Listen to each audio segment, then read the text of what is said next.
Այս սարքավորումը, այս դեմոնստրացիան իրականում բակալավրիատի դիպլոմային աշխատանք է, որը որ ուսումնասիրում է ինքնավար ավտոմեքենաների ավտոմատ պարքինգ լինելու հնարավորությունը եւ ալգորիթմները։ Բայց այս դիպլոմային աշխատանքից սկսելուց հետո մենք բավականին լայն ուղղություն վերցրեցինք, այսինքն հիմա պերսպեկտիվաներ կա, որպեսզի ստեղծել մակետ, որը որ ոչ միայն պարքինգի համար օգտագործվի, այլ նաև ընդհանուր բոլոր տեսակի ալգորիթմների, ավտոմատ արգելակման, adaptive cruise control-ի եւ այլ ֆունկցիոնալության պրոտոտայփինգի պլատֆորմա կդառնա։ Նմանատիպ ցուցահանդեսները իրականում շատ կարևոր են, որպեսզի մարդիկ տեղեկացված լինեն Հայաստանում վերջին ձեռքբերումներով։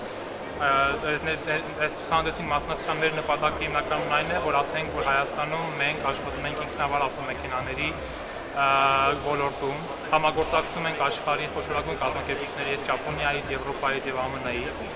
եւ այստեղ զբաղվում ենք երկու ուղղություններով՝ գիտահետազոտական, որը որ կատարվում է այս պահին օրիտեխնիկի անելուն, ինչպես նաեւ ինդուստրիալ ինովացիաների, որը որ կատարվում է անելի որոշ մասնագետների եւ National Instruments-ի ու իր շուրջը գտնվող հայկական կազմակերպությունների շնորհիվ։